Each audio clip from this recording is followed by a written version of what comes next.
There's no doubt we all have adversity and setbacks, but I look at them as opportunities. I look at them as a lot of people have asked, what do you think is one of the keys to your success? And for me, it's an easy answer. It's my attitude. My attitude is absolutely everything. I'm no smarter than anyone else. I'm no better skills-wise than anyone else, but I'm happier than most people. And I bring a fresh, positive perspective to every boardroom, to every meeting, to every team I interact with.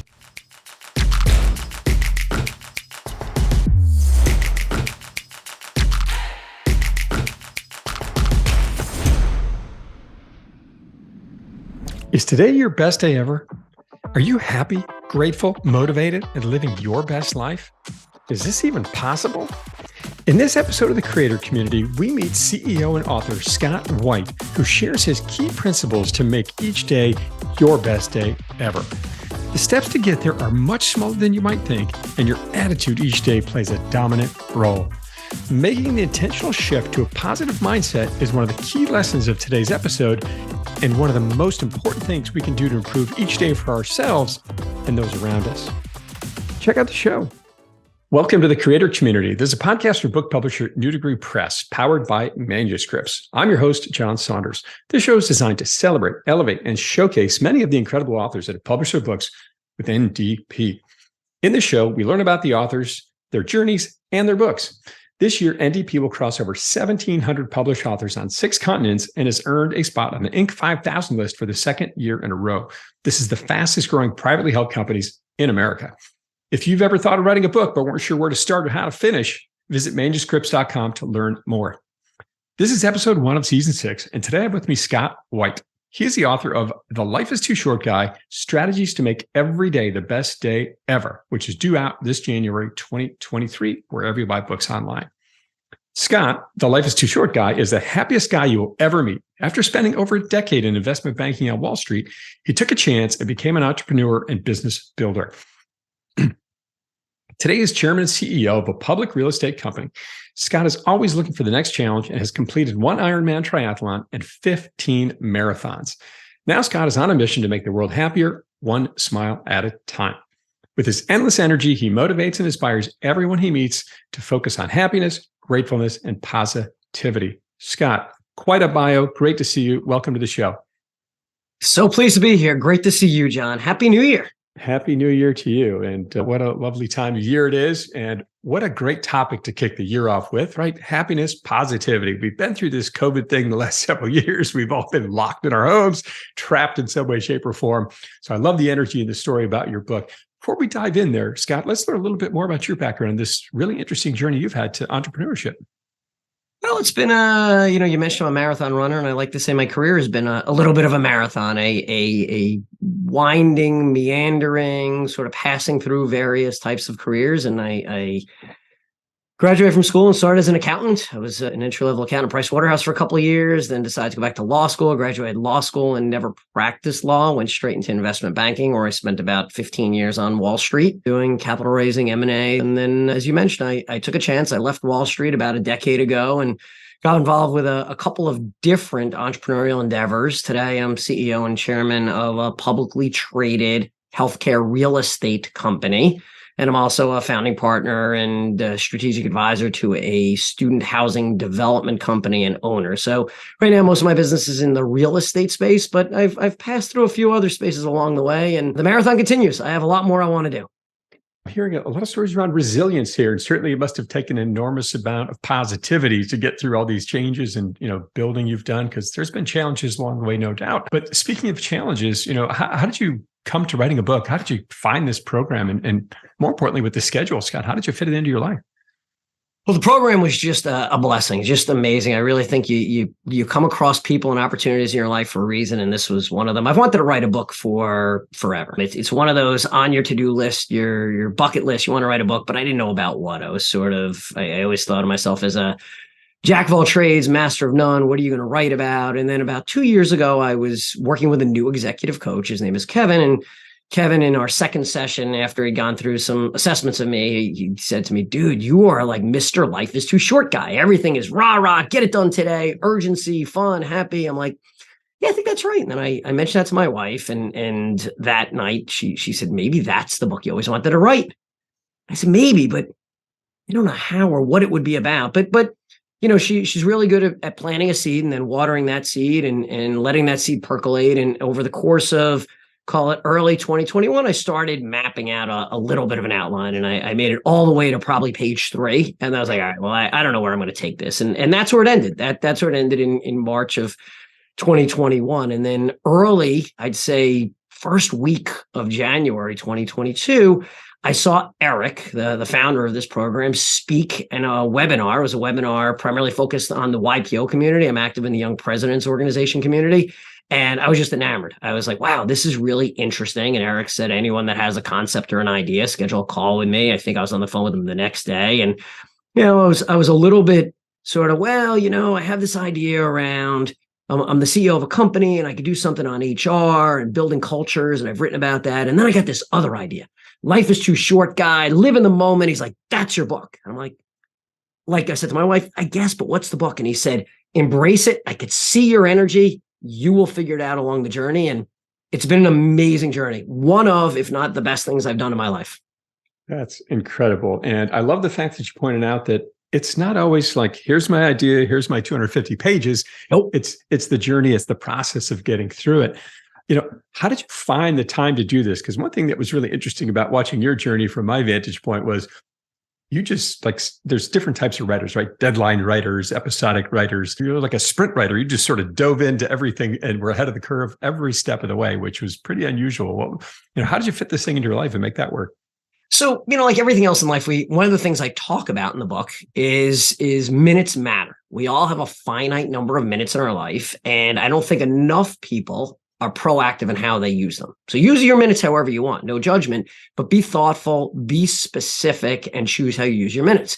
And once I dove into this, I got so excited that it became my passion. It really overtook a lot of what I was doing. Now, look, I have a full-time job. I run a public company. I have a family. There are other things. I didn't give up everything, but there were sacrifices I had to make. And there were some 4:30 in the morning writing sessions. But when you love it and you're excited and you're passionate, it's no big deal. You find a way. So instead of watching a TV show, instead of reading a book, all things that I enjoy doing, you're like, you know what? I'm going to write today. And it wasn't even just writing. One of the things that was so fun, exciting, and amazing about the program, it was positioning, it was marketing, it was learning all the research. The writing is only a small element of it. It's building a book. It's building an entire story around your book. And it was just so much fun. I love that. And, we make time for what's important and what drives our passion and purpose. And clearly that's the case for you. And it's always really fun to watch from my vantage point when you see authors make that flip from, I've got this book, because it's a bit messy at first, right? You're researching, you're doing interviews, you're like, where's this thing going?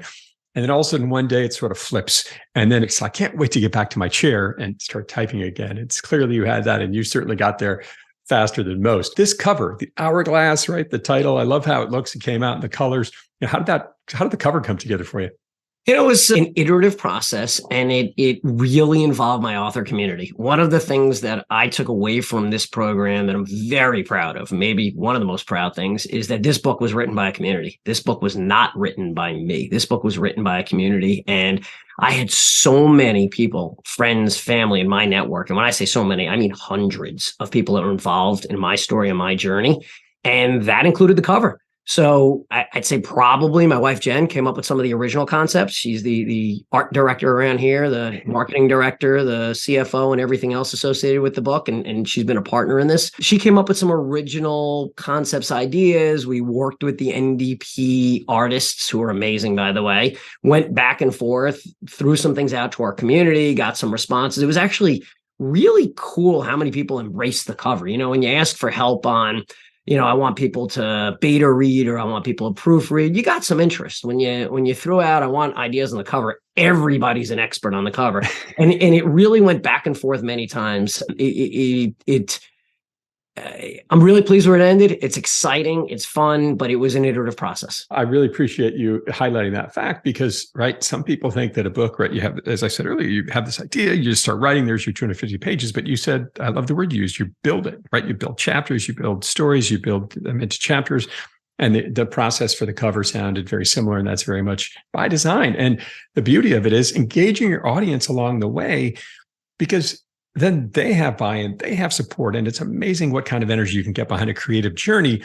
and how that can really deliver results early on. And you had one of the most successful pre-sale campaigns in this program's history. What was how many books did you sell in the pre-sale? What was that like for you? So I was like everything else. I went all in. I followed the plan that New Degree Press laid out, and it's a comprehensive plan. I remember, go through your LinkedIn, go through your emails, go through your Facebook, go through your sort of anyone that you have interactions with, build a list. And I built a list of probably 1,000-ish people that I had touched over the last year, plus or minus, maybe even some longer than that. And I went hand-to-hand combat, one at a time, reaching out, texts, emails, some calls. I wouldn't say a lot of calls, but did exactly as I was instructed. Spent a lot of time on it. Like before we talked about, it wasn't just about writing the book. This was a big part of it. And I'm proud to say that I sold about 750 books in the pre-sale campaign. And I'm really excited about that because it gave me massive momentum now heading into the launch. To get that is incredible. Congratulations. And I'll just share with listeners, most authors sell 250 books lifetime. What Scott is sharing here is that he sold 750 books about 5 or 6 months before the book it even was published on Amazon and Barnes & Noble and wherever you get books. So that is incredible. I think the 4th most successful campaign in this program ever. So let's dive into the book. Life is Too Short, Guy. What is this book about, Scott? What is the message you're trying to get out there for people? So the book is a reflection on my life philosophy of living in the moment, making the most of every minute, be positive, be proactive, be energized, enjoy your life. Too often we let minutes go by. And one of the concepts I talk about it is minutes matter. And it's just like, if you look at the book cover, it's the sands of time going by. We all have the same number of minutes and we don't know when the last minute's going to be. So embrace today and make the most of it. And I talk about some specific moments in my life where I had aha moments. And even more interesting, because you can only hear so much about my life, I incorporated probably 15 or so other amazing people and their stories and their journeys of major aha moments, major catastrophic injuries, death of a child, attempted suicide, overcoming cancer, those types of things, and what their takeaway messages, what their lessons are. And it is my hope that readers will read this and take away, you know what? I'm not waiting for that to happen to me. Today is the day. Today is the day to live your very best life. Embrace it. Don't wait for tomorrow. You've got 525,600 minutes this year. That's it. Is the number, right? And you talk about that in the book. And I love, how do we embrace each of those moments? And clearly you've done that. And before we dive into a little bit about some of the deeper things in the book, who do you think the audience for this book is? Who's this written for? Everyone, literally everyone. And I debated that as a concept. And maybe you and I even talked about that because, John, you've been very instrumental and helpful coaching me through this process, and that, you really need to define your audience. But for me, everyone can be happier. I wrote the book in a very simple, very storytelling style. It's not an academic book. It's not a difficult book to read. In fact, everyone that's read it to me so far said they could pick it up and read it very quickly. I give you some examples. I mean, it's everyone, but it could be someone that's graduating high school, embarking on the next stage of their journey. It could be someone graduating college. It could be somebody getting married. It could be somebody dealing with divorce or illness. It could be somebody at a transition in their career. It could be somebody that's late stage in life that is now in sort of the final chapter, so to speak. It's never too late to live your best life. And that's the beauty of this. It is my mission to make the world happier one smile at a time. And I want everyone to read it. I think everyone can and will read it. It's never too late to live your best life. I love that. So, Scott, to get through this, it takes a lot of pain, time, energy, or maybe some pain, but obviously for you, there's a lot of joy in this as well. But, why did you write this book? What was your mission in pulling this thing together? It is truly to make the world happier, one smile at a time. It started as I want to write a book. So had we had this exact same conversation a year ago, what's your mission? My mission is to write a book. And you said this really well, and I think it's a point worth emphasizing. I didn't show up with a whole plan. I didn't show up with my chapters. I didn't show up with my outline. I didn't show up with my key message. I showed up with I'm a happy guy. I'm a really happy guy. I'm excited. I'm energized. I want to spread that message. I have watched too much unhappiness, sadness, and depression, and all of those things that we've observed over our lifetimes. It often sort of upsets me as I look at people. We live in the greatest country in the world. We live at the greatest time in history. And sure, you could always look at things through that negative lens. I've always encouraged people to find the positivity. And as I started writing the book, I realized, you know what?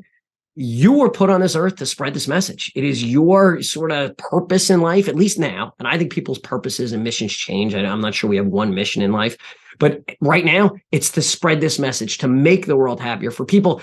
I get so much joy. I can't even possibly convey it in this conversation when I get emails, and I got them throughout this process because I've been posting a lot on social media of, you inspired me to go visit my mom, who I haven't seen a couple of years. 2, start writing a play that I haven't thought about. 3, start writing that book that that I've been thinking about. 4, and I could just keep going through this list of all these people. Literally, I mean, these are emails. I could show you that it's some texts that have reached out to me and said, listening to you, you inspired me to X. That motivates me. That fires me up. That gets me really happy. What's awesome about that, from my perspective, is you put out this message of positivity, and the common responses I'm hearing in those stories are, you inspired me to take action. So not just be happy, or be more positive, but that positive mindset allowed me to get over some hurdle to actually take action and improve my life. That's incredible. No doubt. And that's one of the key messages in this is, so look, you can tell people to be happy, and the sort of naysayer or the negative response be, all right, fine. So all right, look, I'm happy. What do you think? Right. But it's about a mindset. It's about waking up in the morning and what's your first thought. One of the things I talk about in the book is first thought of the day. It's really important. I ask people all the time, what was your first thought? Most people tell you, I don't know. I didn't really pay attention. Okay, time to be proactive. Others will sort of, it was cold. It was dark. It's the middle of the winter. I have 12 meetings today. I have a doctor's appointment. I woke up this morning, literally this morning, it's January, it's dark, it's cold. I was out running 15 minutes after I was up, and I ran 7 miles. Within minutes of waking up, I'm like, wow, I can't believe I'm next to the woman that I love, that I've been married to now for 25 plus years. My kids are home. One of them is in college. She's home today. I have the opportunity to be on this show today. Literally, I mean that, on John's show, which I'm honored to. This was not an easy process to be invited to be a part of this. And by the way, I had all these thoughts within 15 seconds of waking up. I've set the tone for the day. These are the types of messages that I'm trying to deliver people. Take action, small things, small changes in your perspective in your life make you happier, will engage the people around you and make them happier. And like I said, I'm trying to make the world happier, one smile at a time. So I think we're getting a little bit into kind of the key principles of this life is too short philosophy, right? So have positive thoughts when you wake up, and think about, what is going to make your day better, right? As opposed to dwelling on the negative, because that's so easy to do. So what are some of these key principles, and how did you pull them together? How I pulled them together was sort of just a reflection of my own life. What's important to me, and how do I explain my philosophy? So there's 10 core principles. I'll run through a few of them. I don't think we'll get through all of them, but the foundational one is attitude is everything. The power of positivity. Attitude is everything. The power of positivity. You have the ability to control some portion of your happiness. One of the findings that I came across in my research, which most people are mind boggled when I tell them this, is that, if I were to ask you what % of your happiness do you think is predicated on your circumstances, your job, your car, your house, your wealth, let's go the other way, you're dealing with a death in the family, you're dealing with divorce. What % of your happiness is a function of that? Do you have any idea? 10. You're brilliant. You're brilliant. But most people wouldn't say that. Most people think that their circumstances, really that new car, that new house, that new marriage is what makes you so happy. It's not. It's exactly right, John. It's 10%. That's brilliant. Very few people get that. 50% is genetic. 50% is pre-programmed, just like your hair color and your eye color. But what's interesting to me is 40%. Think about how big that pie is. 40% is based on your attitude, your perspective, how you view the world. Right now, we live in a world where often the formula is work hard, find success, be happy. What if you were happy to motivate yourself to work hard to then find success? Change that attitude, change that perspective. So attitude is everything. The power of positivity is a key principle. Another principle is choose your attitude and own it. Be proud of how you approach the world. Another one is little things make a big difference. And there's a whole bunch of concepts in there, including smiling and singing and whistling and daily reminders of gratefulness and happiness. Another key principle, the fourth one, is funny things are everywhere. Laugh at yourself, laugh at others, laugh at the world around you, smile and enjoy life. Another one, which we talked about already, is minutes matter. I talk about, and I do a little bit of a math equation here where I say when you're born, you have about 80 years of life, plus or minus, make your own assumptions. 80 years translates into 42 million minutes. You make your own judgment of where you are in that spectrum, but let's just make an easy judgment and say you're halfway through. You're about 40 years old. You got 21 million minutes left. You're going to sleep a third of those. You got 14 million minutes left. You're going to invariably spend some time with illness and in the final years of life where you won't have the ability to really maximize every minute. You probably have 10 or 12 million minutes left if you're 40 years old. If you're older, you have fewer minutes left. Think about how you're using your minutes. Minutes matter. Another key concept is can't make it alone. The power of the community. And I talk about research, one of the longest running longitudinal studies on what makes a happy life started at Harvard in the 1940s. And it's a wonderful study with a lot of key tidbits. But the basic takeaway, to summarize it in a sentence, is those that were happiness are those with the greatest social connections. That's simple. So those are some of the key concepts. There's a bunch of others, John, but that gives you a flavor for what I call Litzig, life is too short guy Litzig principles are. Unbelievable. It makes me think of a time I was out skiing in Colorado one time, and I was meeting some friends. I was alone. I get in the chairlift line, and this ski school was coming through, little kids, like 5 years old. And the instructor says, hey, we have one extra kid. Can you take him up with you? And I was like, sure. The kid walks over to me. We get in the chair, and we're riding up. And I said, how long have you been skiing for? And he said, a long time. And I was like, how long could you possibly be skiing for? You're 5 years old. And he said, 2 years. And it really hit me. This whole concept of, we always say life goes faster as you get older. And it really realized like 2 years was 50% of his life. But as we get older, right, 50% of your life is a much bigger chunk. And it really made me realize this concept of how life seems to go faster as we get older, because every second is a smaller piece of the pie for us. And I love that you dug into this so deeply and gotten into the math. So where do you think this philosophy came from? How did you develop this? So I think it evolved, and I emphasize the word evolved because I don't think there were sort of 2 or 3 key moments in my life where all of a sudden, pop, here's the idea. I think it evolved. I do think there were a few milestones in my life. And the first one I think back to is when I was 10 years old. I was 10 years old, and I'm working in the house with my dad on a project, and I hear him yell. I notice he cut his finger, and he ended up going to the emergency room that night. Again, I'm 10 years old. My mom comes into my room in the middle of the night to say Dad had a heart attack at the hospital. Turned out Dad was fine. Dad left the hospital, and a few weeks later, he flew across the country. This is the mid-1980s for triple bypass surgery. As you can imagine, there weren't a whole lot of surgeons that did bypass surgery in the 80s. And I remember with very clear distinction, the moment my dad called after his surgery, and I'm a 10-year-old, and I take the phone from my grandmother and hold it up to my ear, and I hear him say, Scott, it's Dad. And I just remember falling to the floor crying, realizing how close I had been to possibly losing my dad. And I think that was a foundational element that then evolved over time. I was there on 9/11. I was a couple of blocks north of the World Trade Center, and I watched the second plane come around down the Hudson, make a turn, bank on its side, and go straight into the building. Watched the buildings collapse that day, and lived just a few blocks away, right across the river in Hoboken. And I think that was a defining moment for me. In fact, the day before that, I was career. I'm climbing the Wall Street ladder. I'm going to be the youngest president of investment banking, whatever the case may be. And a month later, my wife and I decided it was time to start having a family. And a year later, we had our first daughter. So that was certainly a salient moment in my life where I realized minutes really do matter.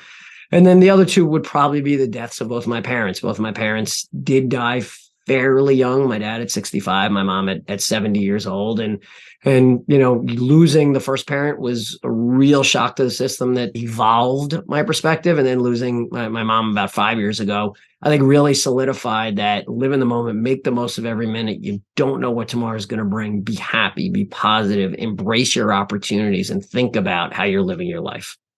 Interesting to me that a lot of, I'll say, unfortunate circumstances kind of drove this philosophy for you. But as you've evolved and grown in your own life, it seems like more positive attributes have actually helped feed more positive attributes or outcomes in your life. Is that a fair statement? No doubt. And some of it's observational, right? We self-reflect and we realize what works for us and what doesn't. And I realize, and you mentioned before, adversity and setbacks in careers. There's no doubt we all have adversity and setbacks, but I look at them as opportunities. I look at them as a lot of people have asked, what do you think is one of the keys to your success? And for me, it's an easy answer. It's my attitude. My attitude is absolutely everything. I'm no smarter than anyone else. I'm no better skills wise than anyone else, but I'm happier than most people. And I bring a fresh, positive perspective to every boardroom, to every meeting, to every team I interact with. And I can inspire and motivate teams to perform. And I think that's my salient defining characteristic in both my career success, my family and social success, however you define success, everyone defines it differently.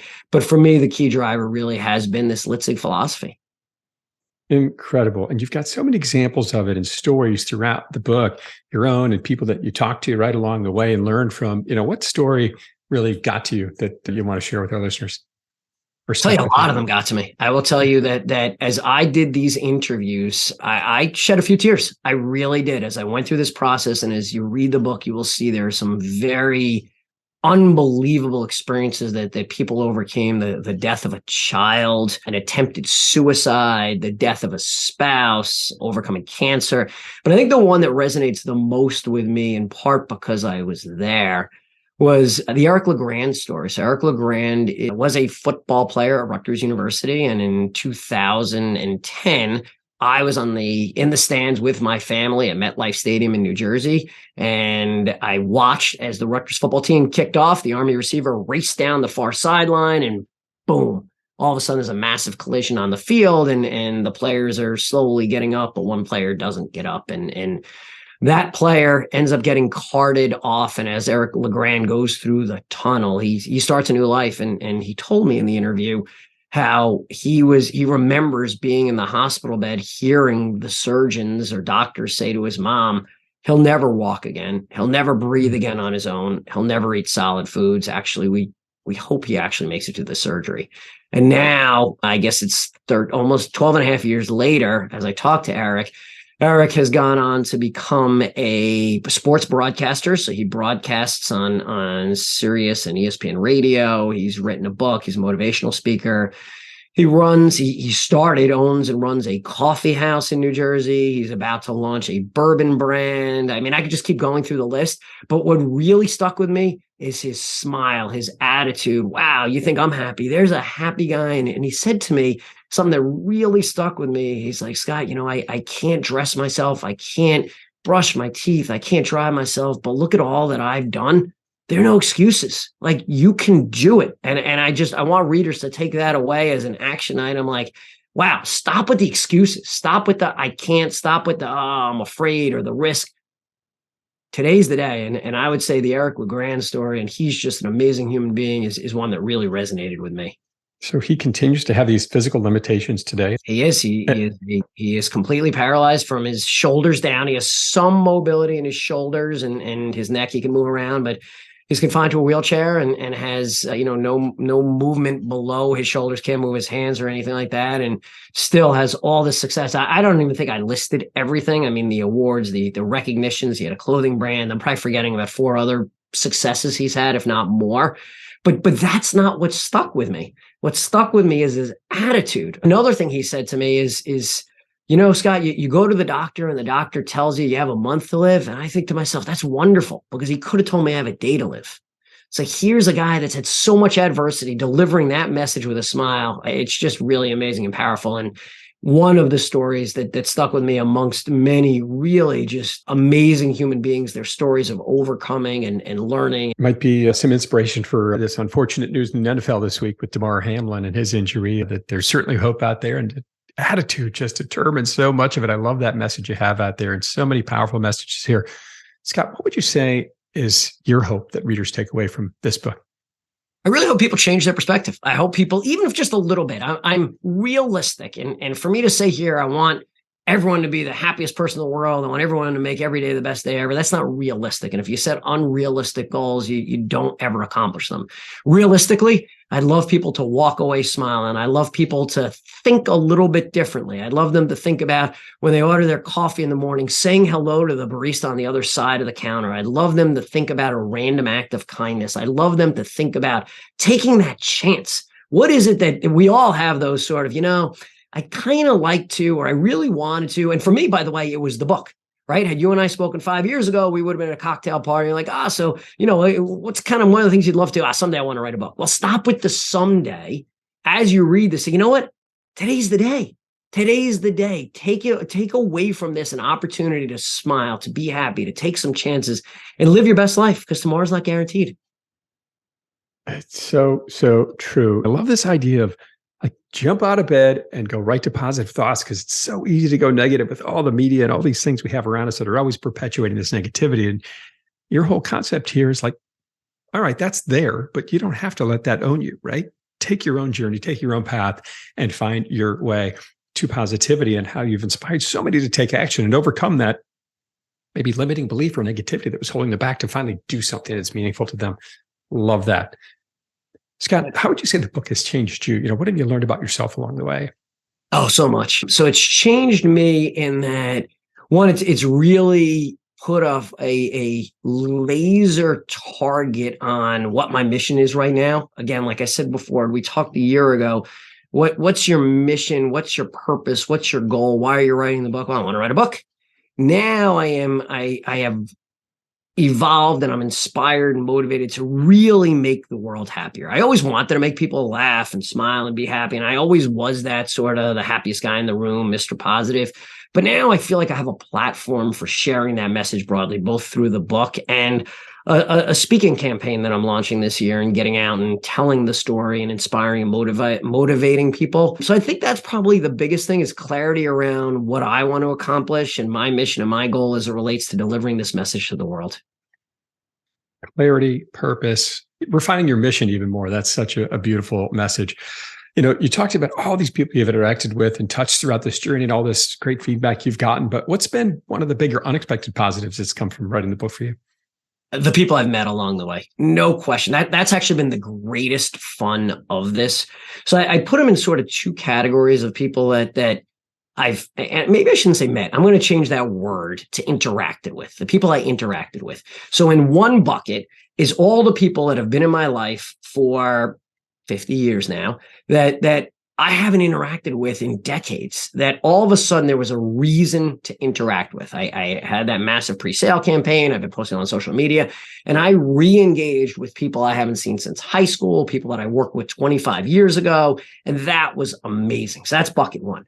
Bucket two, which is even more interesting, is the new people I've met along the journey. I have met truly amazing people, in part through the network and networking and my what I call my Lit Sig author community, have put me in touch with some amazing people that have really motivated and inspired me. So one example, which wasn't through the network, but just through the book, I was at a winery out in Pennsylvania, out in the Pocono Mountains. And this was over the summer. I'm in the middle of writing the book. I'm all fired up. I'm excited. I'm happy. And I see all these posters and signs about happiness, gratefulness. I'm like, wow, it's almost like this is my winery. This is fantastic. I go on LinkedIn. I figure out who the owner is. I ping the owner. His name is Randy.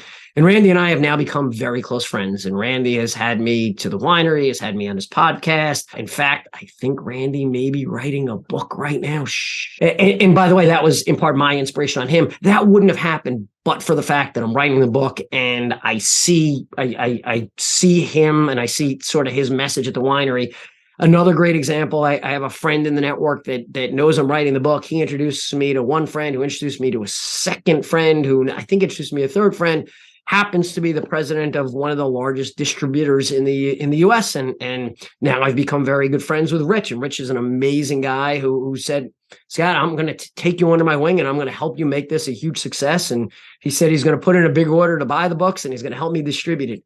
Amazing. I have another friend, again, through the network. His name is Eric. Eric is in the television business and the production business, a very close friend of mine. And over the summer, we're playing golf. He's like, Scott, when you're ready to market this thing, I want to introduce you to Lauren. And Lauren is in the PR space. She focuses on radio and satellite media tours. And Eric introduced me to Lauren. And now Lauren is working with me on building out a very robust and amazingly robust radio and media tour to get out. I mean, I think I'm now booked in about 30 different cities this month in either radio or television. All this happened because of the book. And because I worked my network, and I'm so excited about that. Nothing was more fun than interacting, one, with people from my past, and two, all these new people I met along the journey. Absolutely incredible. And I would say that one, I think a lot of this you would have accomplished on your own, but you also took this existing process and really lit it on fire in a big and positive way and just took it and maximized it to the nth degree. And you've just done that swimmingly. Unsurprisingly, you're going to have 1,250 books sold before it even hits Amazon. So congratulations on that. Thank you. So incredible. This media tour coming up, very exciting. What's next for you? What are your goals with the book? I really want to get out and speak. I really want to deliver this message. I want to get on stages, corporate stages, university stages around the country, maybe around the world someday, and tell this story. Talk about the book, talk about the people that I came across in the book, and the key messages. I want people walking around smiling, whistling, singing, random acts of kindness, celebrating life, enjoying the moment, interacting, focusing on humor, all the things I talk about in the book. I would love nothing more than to get on stage every day and tell this story, and inspire, motivate, and get the world, make the world happier one smile at a time. Love it. What a powerful message. And I love the goals and ambition you've got for this to try to just make the world a happier place. And as you've shared over and over again, you don't have to go through almost a life-threatening injury to do it, right? There's been many cases where it wasn't quite as severe, but you can take that inspiration. And once you find positivity in your life, it can build upon itself and get that negative voice out. I recently heard from a course I'm taking, the gentleman, it's actually about positivity, interestingly enough. And he talked about the fact that you need to be positive at least 75% of the day. And that is where the flip changes, right? You can't be positive 100% of the time. Things are going to happen. You're going to stub your toe, right? Something's going to happen. Scott, if people want to learn more about you in the book, where can they go? It's the easiest way is to check out the website, lifeistooshortguy.com. Lifeistooshortguy.com has all the info on speaking, on the book, on my email to get in touch with me. So that's probably the best way. Incredible. And it's not just yourself and the NDP community that loves your book. We've got a great quote here I want to share with our listeners from Josh Linker, 5-time tech entrepreneur, New York Times bestselling author, and venture capital investor. His note about your book is a brilliant practical guide that will change your perspective and your life. White weaves together a tapestry of compelling, thought-provoking, and emotional stories to force the reader to take action and live a happier life today.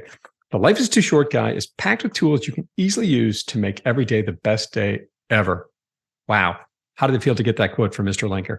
Amazing. I love it. I'm so appreciative of the early praise quotes that I was able to receive. I'm appreciative of all the reviews that are starting to pop up on Amazon. To me, it's a way of observing how the world is taking in the message.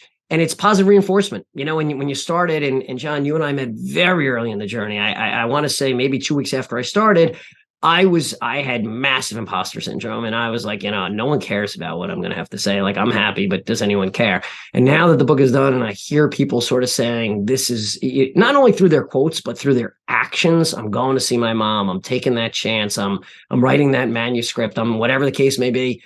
I realize I'm having a positive impact on the world, and that excites me. I really appreciate you putting that vulnerable statement out there, which is this imposter syndrome. It is a powerful force, and everybody feels it. I think I vividly remember the exact conversation you're speaking of. You're like, what do I have here? Do I have anything? I don't know. And you were incredibly helpful early on. I'd say you didn't ask what the hardest part of the process was, but it really was sort of getting that, where are you going with this? Like, I love to write. That's easy. I'm willing to work hard. I'm motivated. I'm excited, but I really, for the first, I'd say probably a couple of months, I want to say weeks, but it's probably a couple of months, I was like, there's nothing here. Like, no one really cares about what I'm saying. Like, I like to write, but no one's going to want to read it. And John, you were just amazing in terms of helping me iterate on the ideas. And we went back and forth a few times. And I give you a lot of credit for sort of keeping me focused, keeping me inspired and motivated. So thank you. Well, you're really kind for saying that. It's been a lot of fun to have a little bit of a front row seat to the journey here. And so impressed with what you pulled together, and no surprise the success you've had. Scott, great to see you. Thank you so much for coming to the creator community and sharing your story. Thank you so much. Take care. Scott's book, Life is Too Short, Guys, Strategies to Make Every Day the Best Day Ever, is available now wherever you buy books online. Don't forget to subscribe to the creator community on your favorite podcast channel, YouTube, Apple, wherever you get your podcasts out there. If you enjoyed this episode and want to leave us a review, please do. And if you're ready to write your book, visit manuscripts.com to learn how to turn your idea into a book. I'm your host of the creator community, John Saunders. Keep creating.